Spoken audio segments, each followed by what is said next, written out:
Welcome back and thanks for staying with us. You're still watching Rapid Done right here on Rapid Television. Right now it is time for the big conversation. My name is Victor. Okay. My name is Martha Alu. Good morning and welcome to the 9 o'clock conversation right here on Rapid Television. And of course, on the big conversation, we spotlight a few stories. And today, Nigeria's security and governance landscape is once again in focus. In the past week, the National Assembly advanced the constitutional amendment seeking to establish state police, a proposal supporters say will bring policing closer to the people, while critics warn it could be open to political abuse if not properly safeguarded. At the same time, investigations continue into the fake Presidential Foreign Intervention Promotion Council after the presidency denied creating the agency and directed the Independent Corrupt Practices and Other Related Offences Commission to investigate how it emerged and those behind it. And on July 24th, President Bola Tinubu approved the expansion of the Nigerian Army from 8 to 12 divisions and the recruitment of 28,000 additional personnel, a move the federal government says is aimed at strengthening Nigeria's response to terrorism, banditry, kidnapping, and other security threats. What do these developments mean for governance, accountability, and the country's security architecture? These are some of the questions that we are going to be getting answers to. And are they the reforms Nigeria needs, or do they expose deeper institutional challenges that still require urgent attention? But to help us examine these issues, we're joined by a Honorable Uzoma Nkem Abonta, the former member House of Representatives representing Okwa East, Okwa West Federal Constituency, Abia State. Honorable, thank you for joining us and welcome to the big conversation today. Thank you, viewers. Thank you for joining us. Welcome. The last time we had you, it was a virtual conversation. We talked about, the state policing bill. It was quite an interesting conversation. Thank you for being here with us. Thank you. Now, still picking up from the conversation centered around the state policing, one of the challenges or one of the conversation around there is the abuse of power, and that you tackled. But if you just expand on it, currently, governors already chair the state security councils, right? But of course, argument states that they don't have operational control over the police commissioner. Now, from your perspective as a former lawmaker, will state police generally improve response to insecurity or simply transfer more power to the governors? Actually, like I stated the other day, in the time past, we had canvassed strong arguments against the state police. But recent events, recent turn of insecurity affairs showed that we are right for state police, even though the surroundings, the circumstances surrounding the state police in form of administration is still questionable.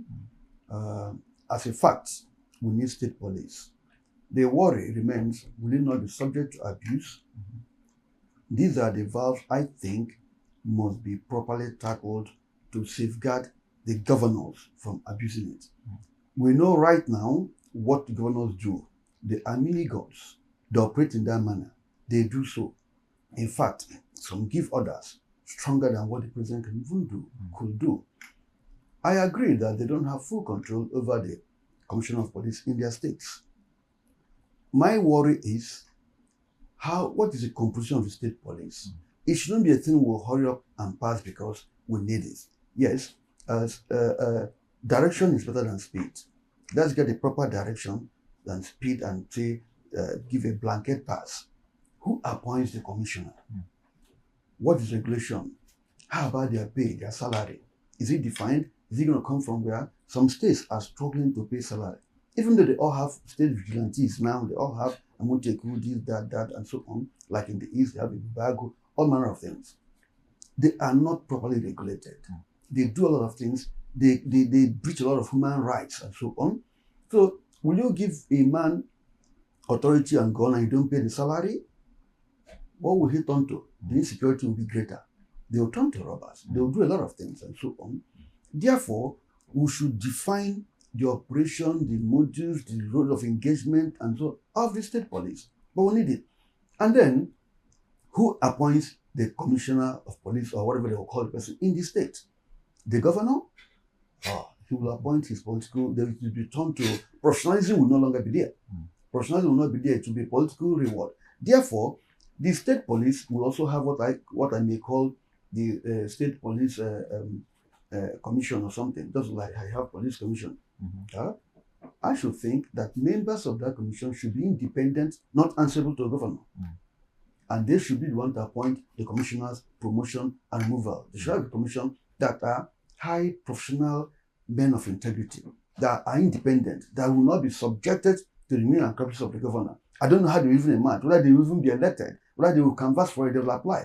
And they will be pure security checks. Again, at what point, if there is a federal police, a state police, offense and so on, where will be the stop? Who takes over if they conflict? We must define those things clearly. Otherwise, you will see where state police and federal police will be fighting. Okay. We've seen it where military, police, and so on will be fighting openly. Army will claim superiority. Police will claim jurisdiction. So it's going to happen, except we cool down and look at it and study other climate. There should be superlative or comparative countries that have state and federal police.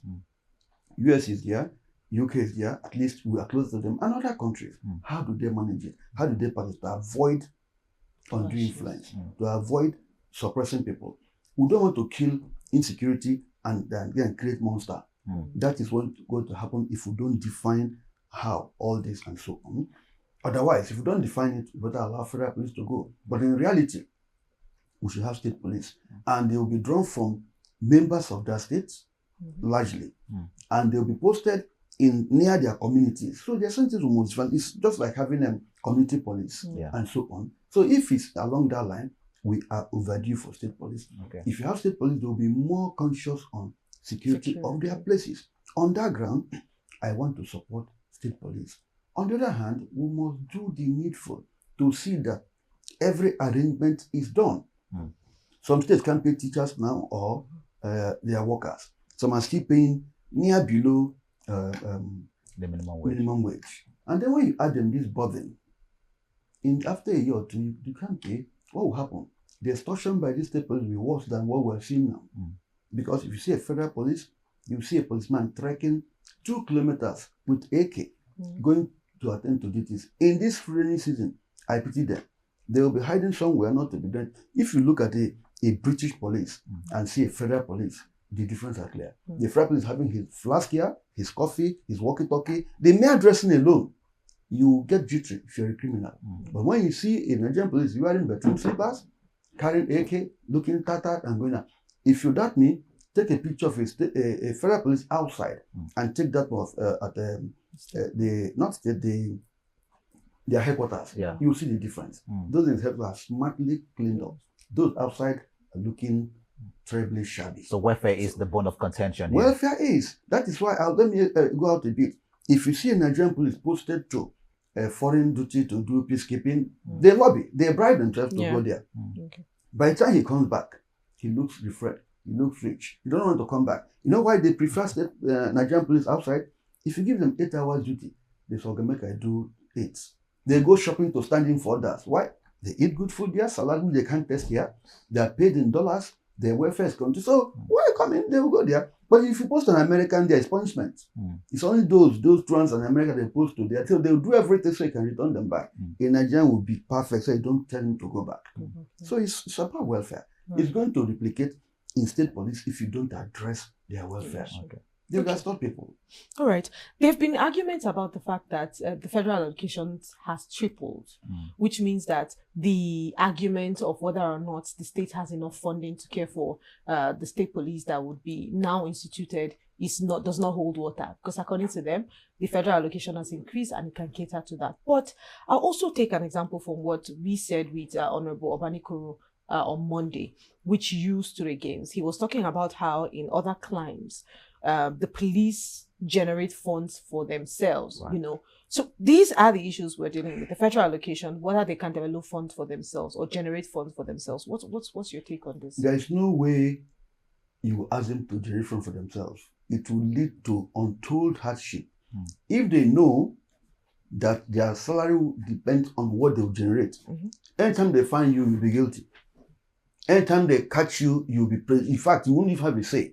Because the more people they catch, legally or illegally, the more they'll get money. So if you are in their shoes, will you not catch anybody? You will get people. So if you say they should generate funds, Suppose everybody, like I said that day, decide to be of good character. Nobody had any default. So they won't be paid that month. They will go starving. Well, how would they feed? Man must work. They will go robbing. Actually, nobody will decide to stay indoors, like during COVID. Nobody came out. Let's assume something happened and nobody came out, nothing wrong. How will they be paid? If they must generate their own fund? That means they won't eat. So you must guarantee their fund. You must guarantee their payment. It must not come from speculation or uncertainty. If it's not defined, not certain, I mean, I will not want to work there. I won't want any organization to work there because you'll be tempted to. It's just like asking somebody to work in a bakery, he's not paid. Later, he's not, he'll pay the bread. He will, definitely. So that is what we're going to get. So we must define that. We must make sure of their salary. In the bill, let them put their salary on the front line of the state budget or whatever. Okay. They must say every state must set aside the salaries of the officers of the state police monthly, if possible, and keep it aside. And that is what the state police commissions, service commission, whatever they will call it, will see, will be able to do. So that where will you go to make complaint if you are aggrieved? Whom will you complain to? The governor? How? Where will you petition them if there's a problem? How? We should be able to define, and there should be a supervisory role for now, for time being. And will the state police be for everlasting? Or is it a time frame? Is it for after 20 years we'll kill security, or how they will reconvert them to federal, or are they going to perpetuality? There are little things we must define. I've told you, define the salary, define appointment, put some valve to check insecurity. Is there a way we can make sure that they are transparent in operations? We should be able to know.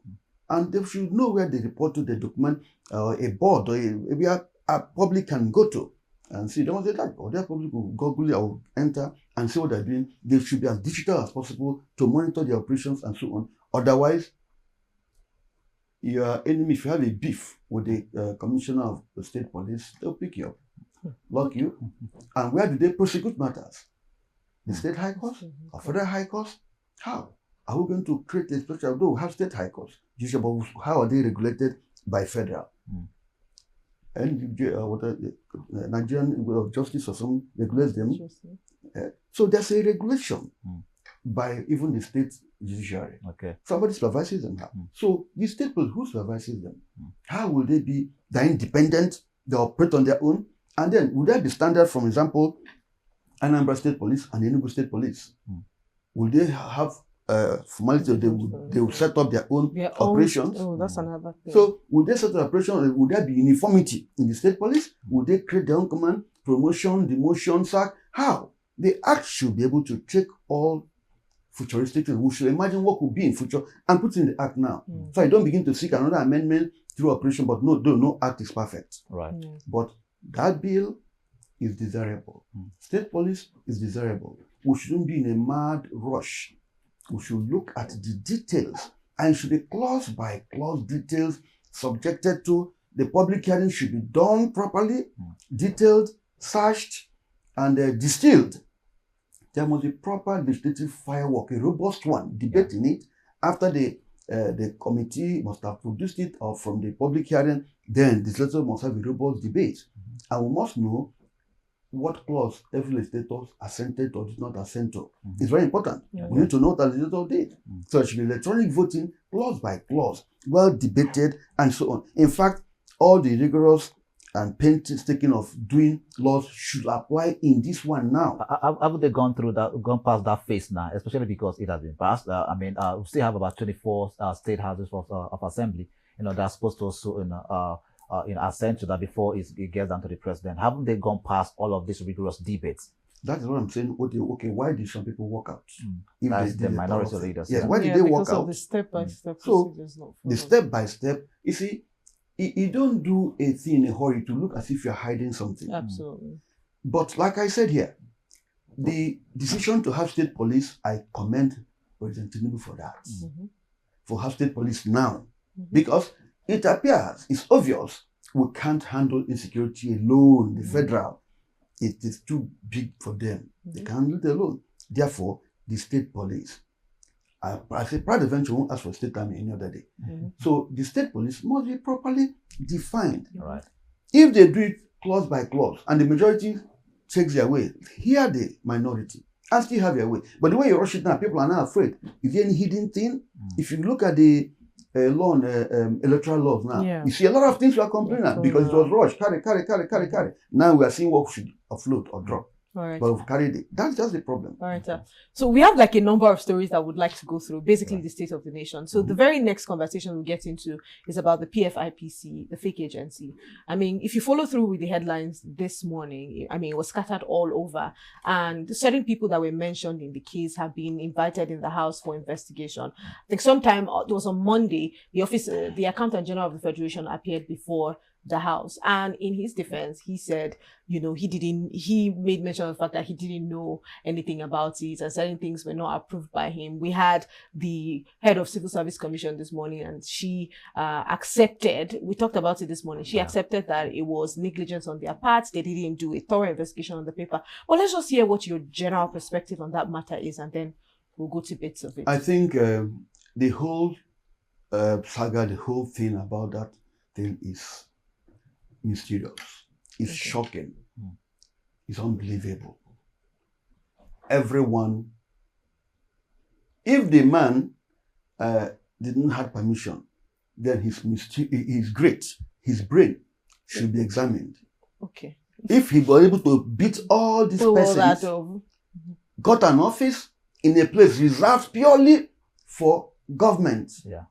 If he got official cars with plate numbers, if he had policemen attached to him with DSS, if he had, come on, where will I? All this, and then we need to examine, he's a genius. We should be able to examine him and use that brain positively. Similar to what I read up in US, where some man worked in the highest security office in US for years and carted away millions of dollars. He was found out after 16 years. He was able to, it's like he worked in the CIA proper.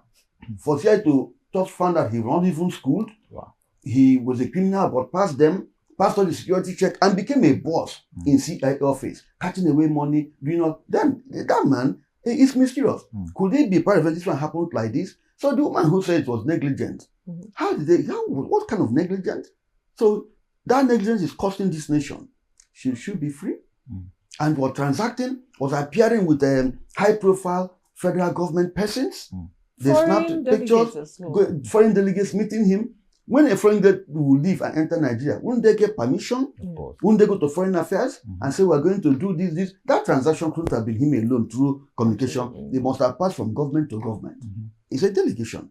So it's mysterious. I should think, in all honesty, without trying to hurt anybody, Parliament should be given a way to discover this, to investigate, to avoid future occurrence. But it's child's play telling us he entered on his own. And the man was going to Villa, was going to everywhere, for you to occupy an office, assign the DSS to you, they must profile you. So how did he beat this? Maybe this is the same thing that happened in America. It's fearful. It's wonderful. Because, and then for the National Assembly that budgeted, Senate is saying, we don't want to talk. It's not you where. How did he get the budget approval? The House should explain to us. Because all budgetary provisions are sent by the budget office, given an envelope, and the House will scrutinize, knowing the personnel, how come, do you have, what is their staff strength, then they calculate it. So all those appropriation is now exposed that they don't do a thorough job. If otherwise, appropriation ought to find out, who are you? When were you created? What is the number of years? So look at the monument of them and so on. So, and I hear that he's having about, is it 6 or something directors with on the level 17 and so on. The allowances are, at that time, nobody had been paid salary there. So from where did they get their royals? They said he had an account with CBN. I don't know. CBN said no such account. So the money approved. CBN actually admitted, but they said no transaction has been carried out with those accounts. So they've not paid salary in that place at all. That's what they're claiming. For how many months? Well, that they've not given us yet. But you did also mention that Adeyemi has a genius brain. But if you're talking about being genius as a person, supposing he was able to beat all these persons, then that brain should be looking at that of these computer gurus.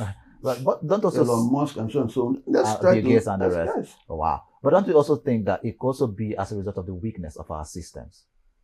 in spite of the weakness, there are several hurdles to get there. Yeah, I'm saying that if it's because of the weakness of whatever, then he's a genius. Otherwise, they are collaborators. And a chain, one collaborator can, there must be a chain. Otherwise, if because of the weakness of our system, I agree with you. So which of the systems? If it's that is why there should be a full-blown open investigation. So the future occurrence should stop. I'm not blaming anybody. In the system we find ourselves, it's possible he did all that. He could clone letters. Let's assume, I don't know, but it's difficult to believe that he acted so motu. He acted on his own. He acted without connivance. Then if that happened, he's both spiritual and a genius. Maybe he used the juju or something for everybody. To be negligent. For everybody. To be negligent. So that's why I said his brain must be examined. We should use him good. Here in other clients, when they catch people like who are this criminal beating system, they try to study you and then you tell them why. So they cannot develop or upgrade the system. So we should tell him so we can put our system better. Beyond being prosecuted? Well, if people who stole billions do what they call plea bargain, and then they return the money and they walk free. If he did this alone, he should get all the pardon and we'll use his brain positively.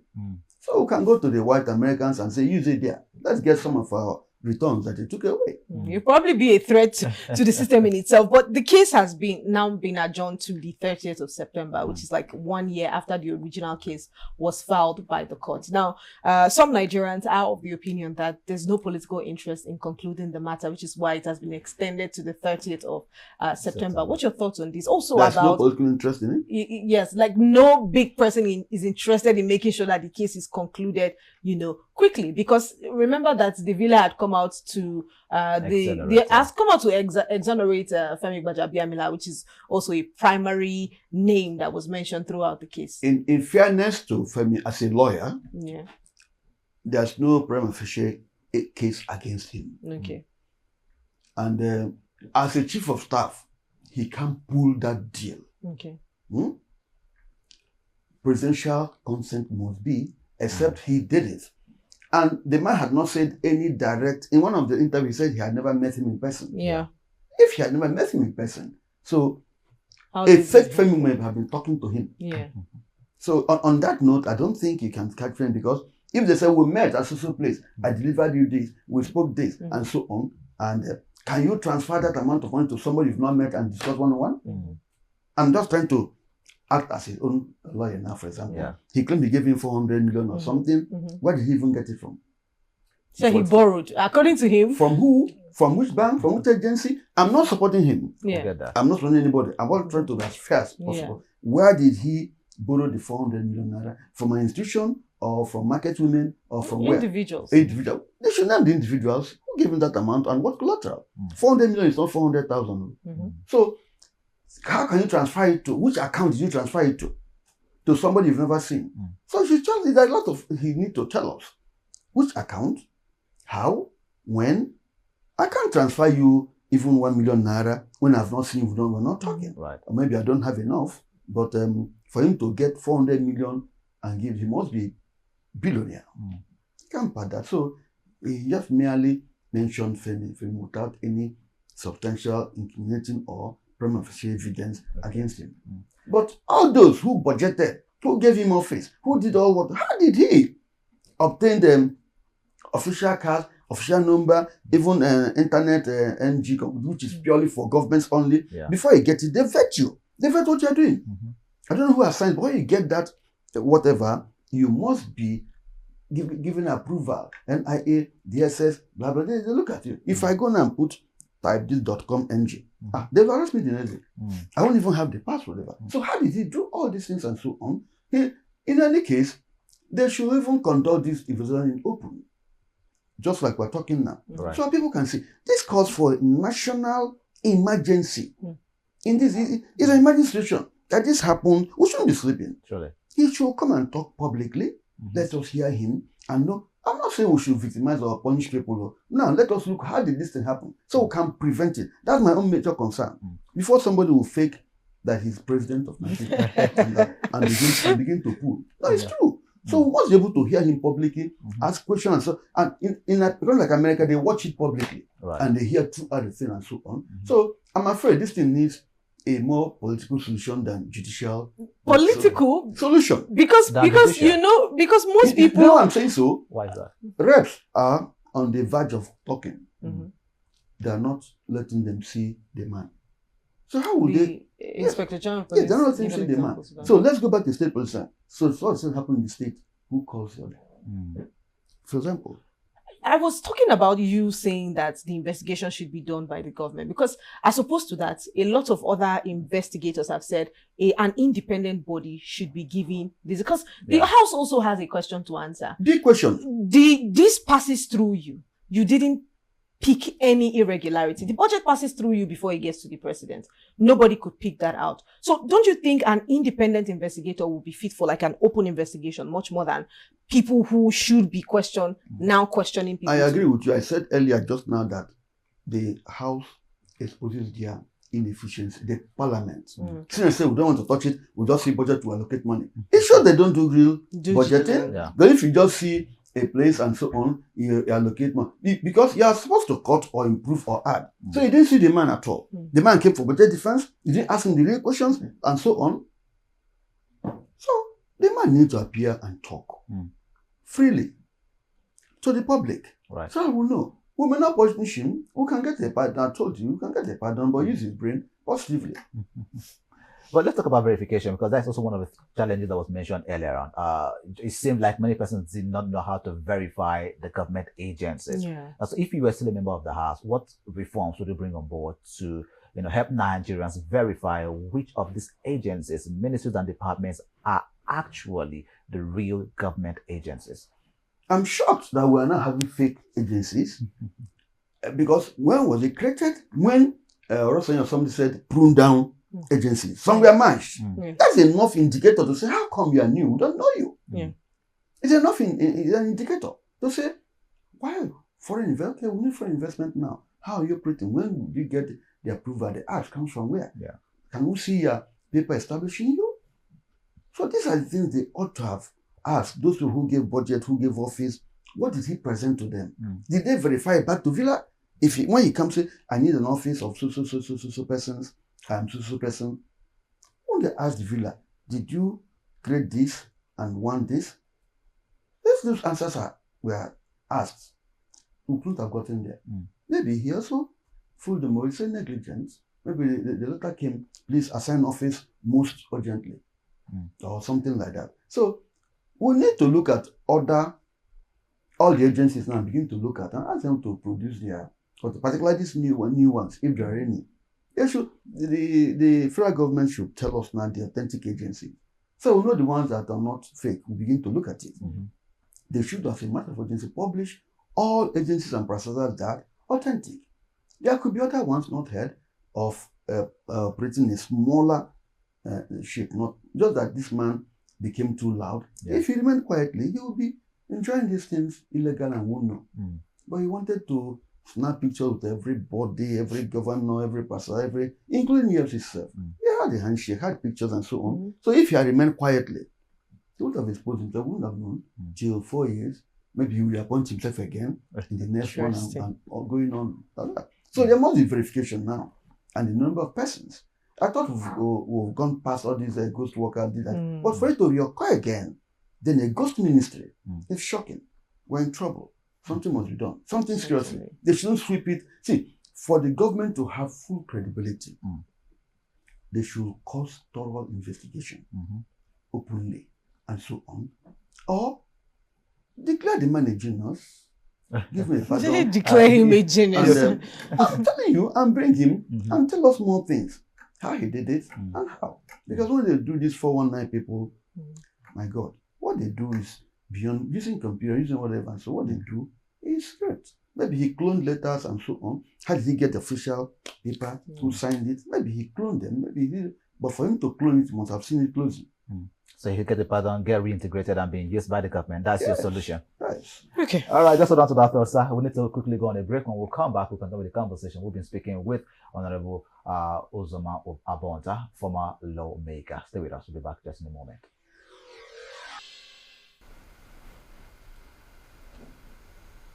Welcome back and thanks for staying with us. You're still watching Rapid On right here on Rapid Television.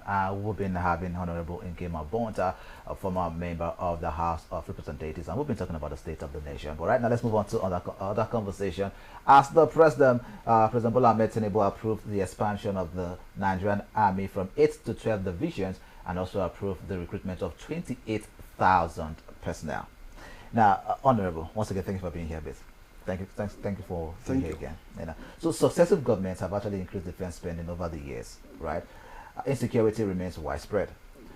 Now, why should Nigerians believe that increasing troop numbers this time will produce different results? Oh, well, military combat now does not necessarily count on the number. But all the same, we need a good number. We have 200 and above million Nigerians. And they have to do their security. We must have what we call military reserve in case you are engaged in a war. And most of them died, retired, they have not been replacement for some time. They're not telling us the real figure they lose through Boko Haram and all whatnot. Yeah. Not just having recruiting enough soldiers. Are they properly trained? Are they going to be properly trained? Are they going to have proper gadgets? Let me make bold to say now that most wars are fought electronically. Weapons. Do we have drones, for example? What they need more is sophisticated equipment. Yeah. I'll give you an example. An American was kidnapped somewhere up north. American soldiers entered Nigeria, about just 10 of them or less. Got there, rescued their person, killed some, left some alive to tell the story, and entered Abuja back and left. They were not 1,000 soldiers. 10 came. What 1,000 soldiers couldn't do here.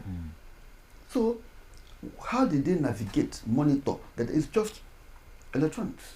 It's just digital things.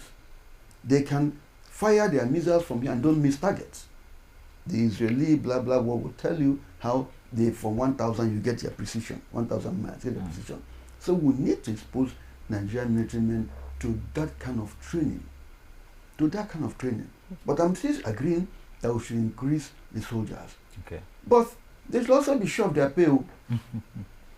They should also be sure of their pay.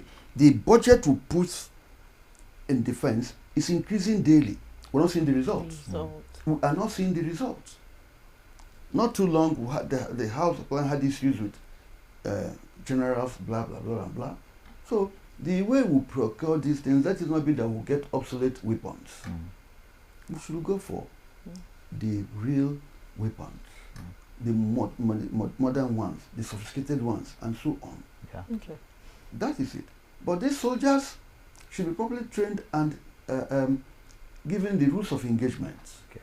They tell you one thing today, they tell you one thing tomorrow. How come? The insurgents, how many are they? Are they up more than 10,000? I don't know. I can't count. But if we're getting more 28,000 plus the existing ones, let's even be told this is our strength. We should know our strength. Do we have the largest army in Africa? Do we have the best trained army in sub-region? And so on. We should be told our strength. I'm not against more soldiers, but it shouldn't be anyhow soldiers. Why is it that top in the rank and file, graduates don't enter? Remuneration and welfare, I think, is part of one of the major issues. When you see a British or American soldier or a British naval officer, you see the difference. See the training, see the rule of engagement, see the capacity building, and see the equipment. So getting more soldiers, fine, to complement, to add up, and creating more garrison or whatever he did now is fine. We have 6 geopolitical zones. Right. If there are 12 now, meaning that 2, whatever will be in every region to secure the place and so on. Nigeria is now I wouldn't say secured, a militarized zone. I just came from Israel, and every 1 kilometer you see soldiers and police. Yes, this kidnapping still happens. So if you have what you can use to monitor, you'll be able to. You'll be able to do the work. Okay. So carrying gun and staying at the gate is not necessary and being at the road, but you must be able to use intelligence gathering. Yeah. Intelligence gathering. So we must be able to have military intelligence gathering, well equipped, well trained, well exposed. You can be made, they know what to do if they want to. How do Americans get the information they get? So we should upgrade, recruit them, I agree, upgrade their training specifically in the area of decoding things, using gadgets, using instruments and so on. Okay. So what we did during the Biafran war shouldn't be what we're using now. All right. So there has to be an improvement, basically. Exactly. You mentioned welfare earlier on. It's part of it.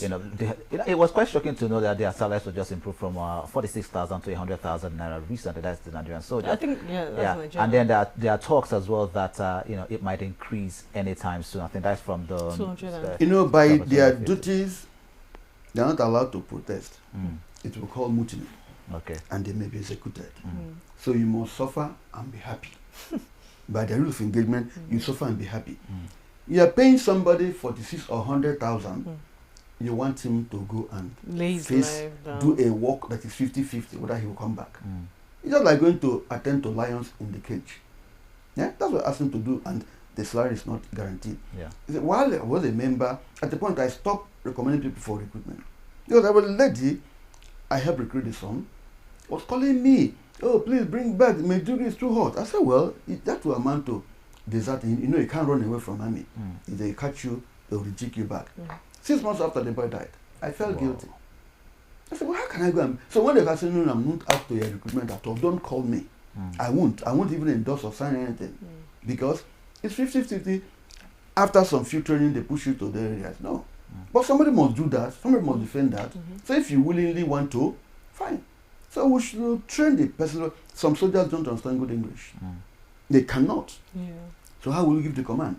Will you give it in Igbo language or Yoruba or Hausa? That's another point I'm going to now, so because you should look at their credential, train them fit and proper to decipher even something up. They must know how to tap phones and decipher certain things that are encrypted. Not just to pull the trigger. But it's not enough. You have said that the remuneration is not enough to get, should I say, the very educated people into the system. Yes. But you see, with this new people are looking for work.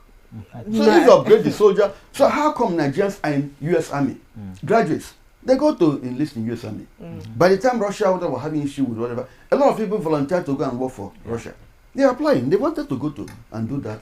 I think you've also answered that. You've talked about it as a problem of welfare. Yes. But and training, capacity build and welfare. Yeah. So I'm saying that with these new divisions that the president has introduced, it would amount to a 50% increase in the Army's divisional structure.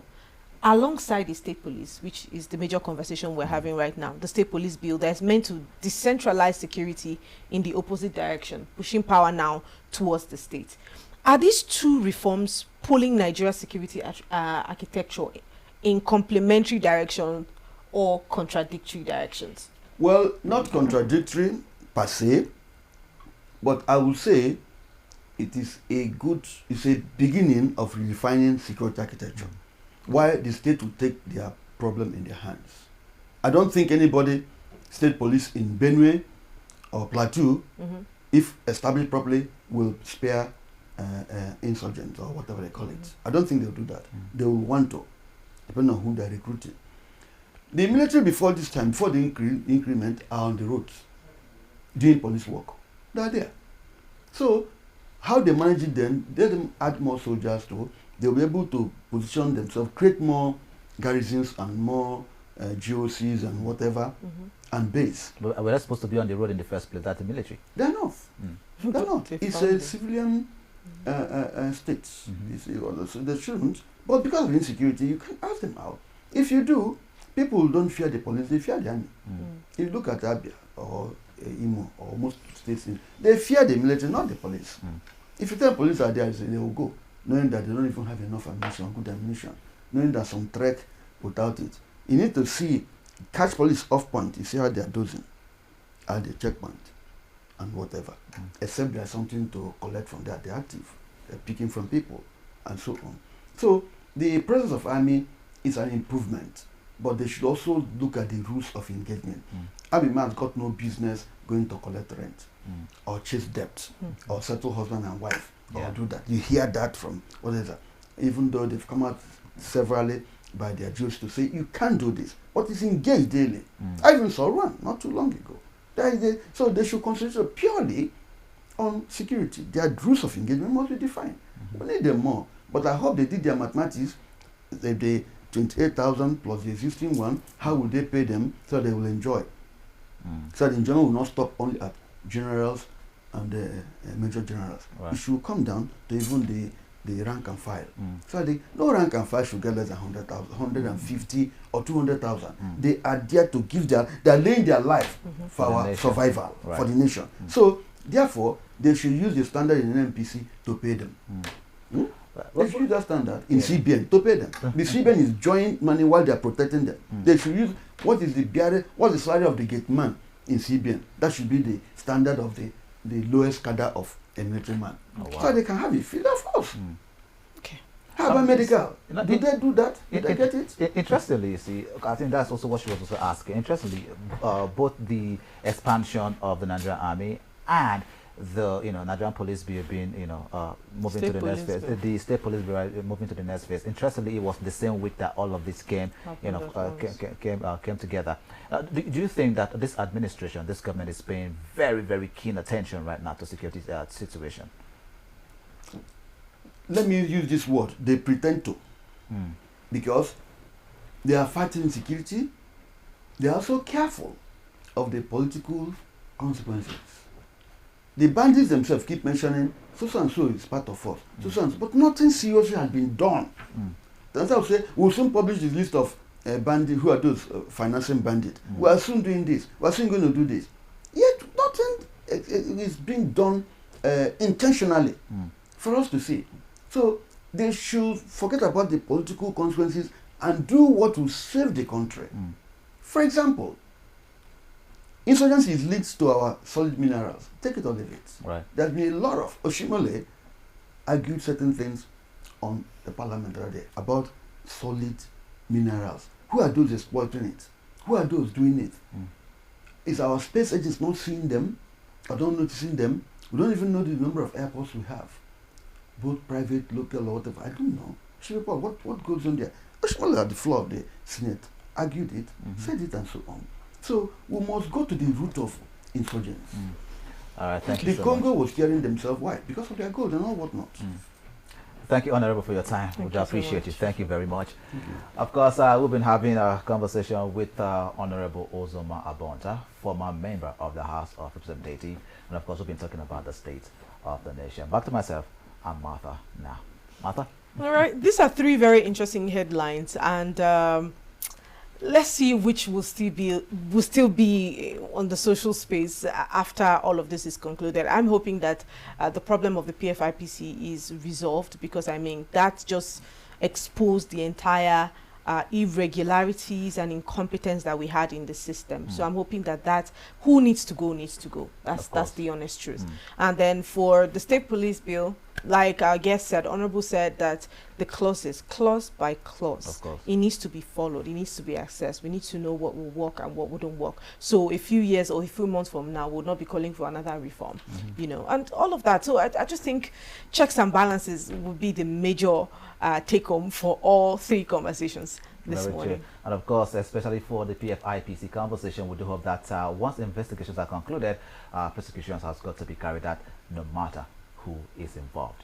Well, this is all we're going to be taking on this episode of Rapid Down this morning. Do remember that you can follow us on our social media pages across our platforms at Rapid TV, and you can get to watch or rewatch the episodes on YouTube, which is at Official Rapid TV, and our website is www.arabianradiotv.com. We have a new addition, which of course is the Free TV. All you need to do is download our Free TV application on your iOS or on your Android as well, and just search for Rapid TV and you can watch us on the go.